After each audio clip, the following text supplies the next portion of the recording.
Hello and welcome. I'm Harriet Agbenyi. Tonight, the federal government says it has no plans to sell the nation's refineries to private owners.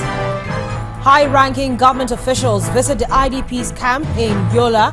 Speaker Yakubu Dogara distributes relief materials. Secretary of the Government of the Federation, Babashir David Lauer, pitches in, and Ambassador Samantha Powers is not left out. Troops avert suicide bombing in Umarari community, Borno State. And German Chancellor Angela Merkel and top EU officials visit migrant camp on the Turkish-Syrian border. On business news tonight, the Financial Reporting Council clarifies its position on certification requirements for professionals engaged in financial statement processes. And in sports news, Super Eagles forward Kelechi Iheanacho grabs a brace as Man City thrash Stoke in the English Premier League.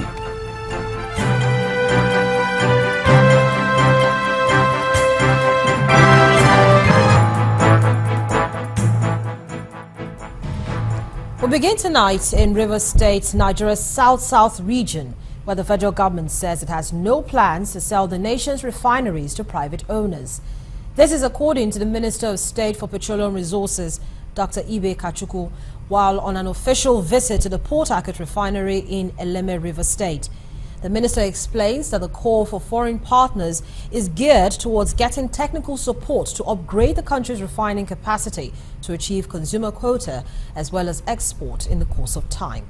Our correspondent Emmanuel Erei reports. One of the major challenges, as we are told by the management of Port Harcourt Refinery in Alesa Eleme in River State, is the lack of steady supply of crude from Bonny.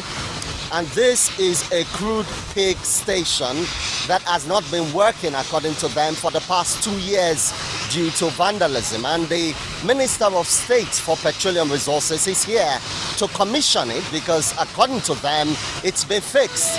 And the refinery is set to begin to receive crude from Bonny without any impediment. The Minister of State for Petroleum Resources and some senior officials of the NNPC are in the premises of the plant of the Port Harcourt Refinery. And after duly observing all protocol, the minister then moves to the main business of the day, the commissioning of the crude line into the tankage of the refining company.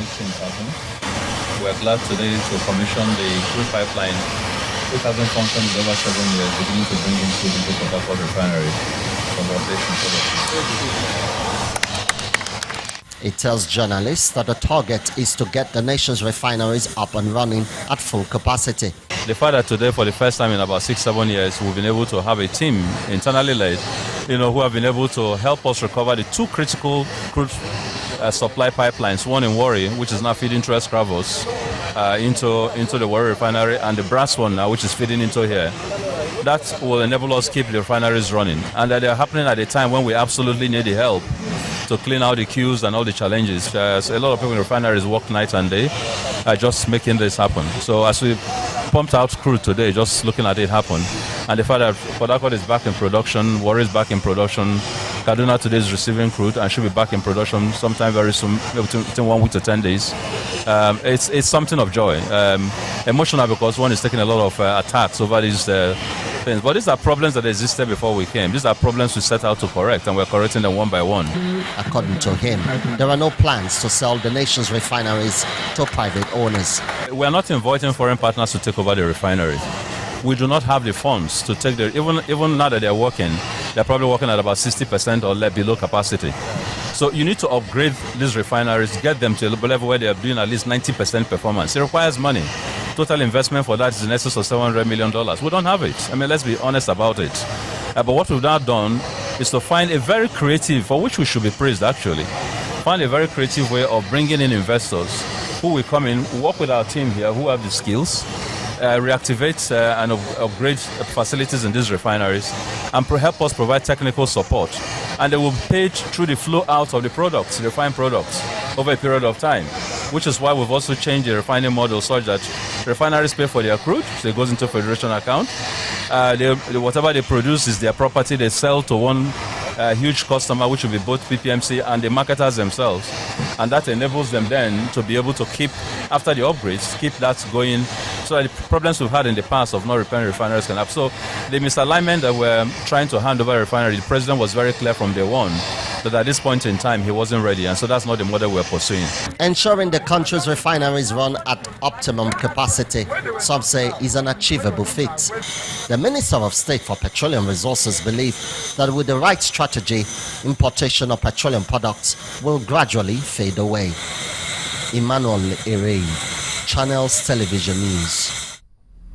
Well, prior to his trip to Rivers State, Dr. Kachukwu had recommissioned the Escravos-Warri-Kaduna pipeline.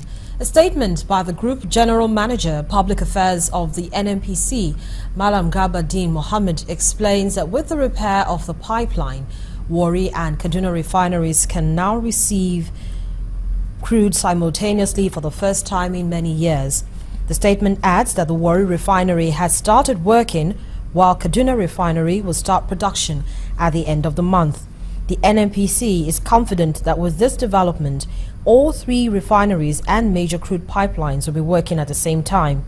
The Minister of State for Petroleum points out that Escravos Terminal is a heartbeat of the downstream sector of the industry and critical to local supply of finished petroleum products, as both refineries in Warri and Kaduna are majorly fed from Escravos crude stock.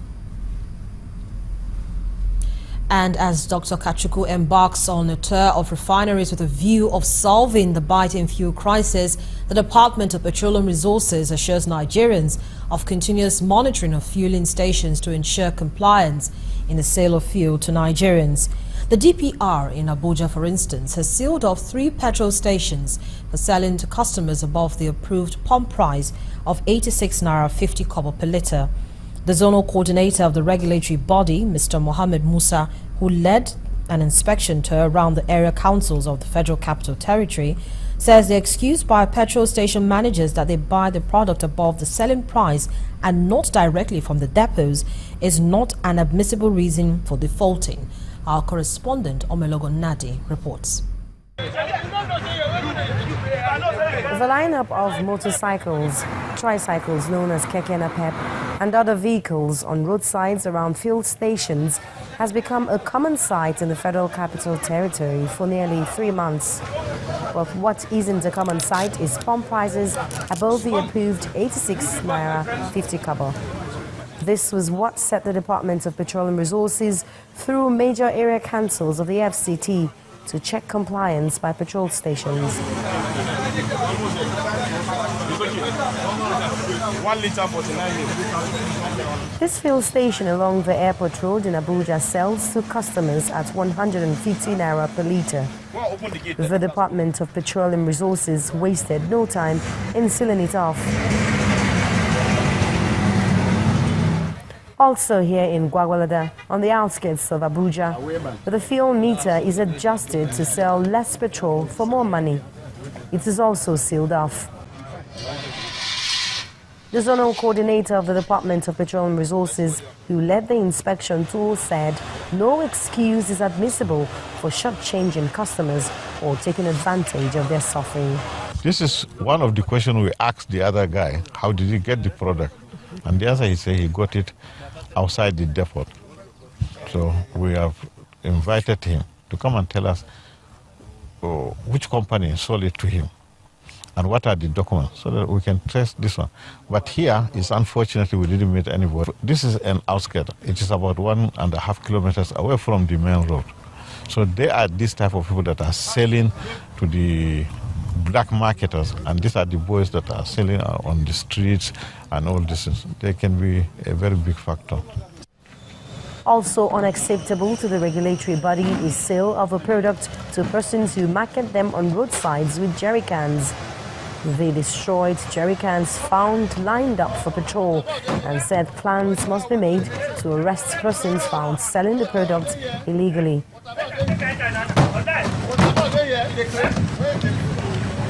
They say this compliance enforcement, which is also taking place across other states of the Federation, will continue until the fuel crisis is over, warning that independent marketers must comply.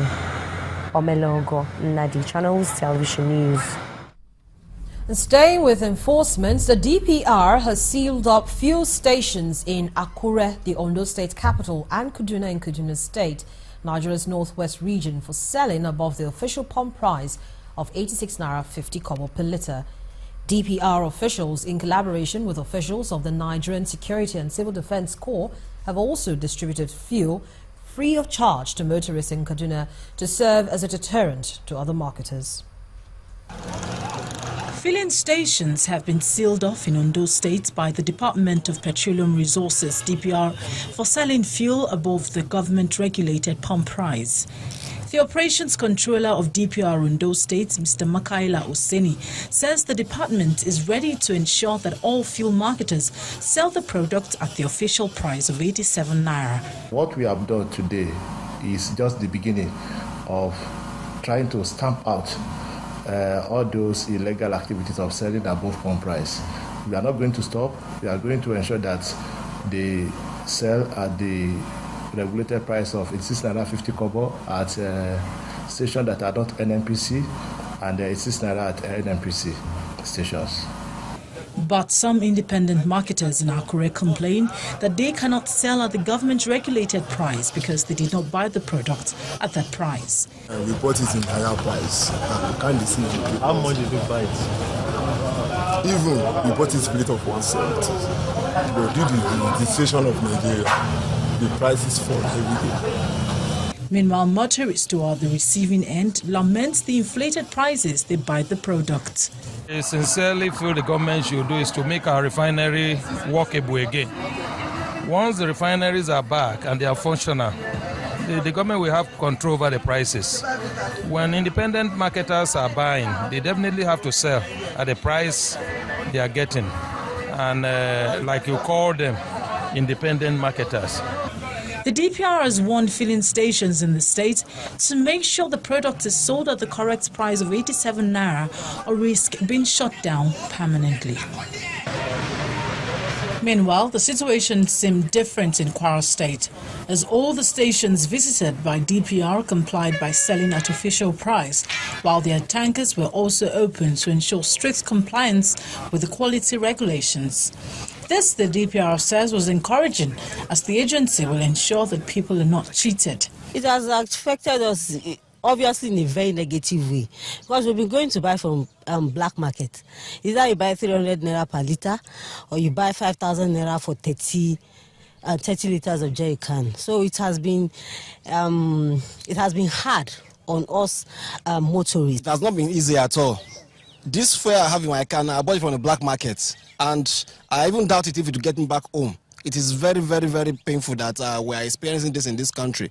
As the DPR resumes its operations and monitoring in Kwara State, it is hoped that the exercise will continue to ensure fuel is available and not hoarded. In part 2, after the break, troops avert suicide bombing in Umarari community in Borno State. Do stay with us.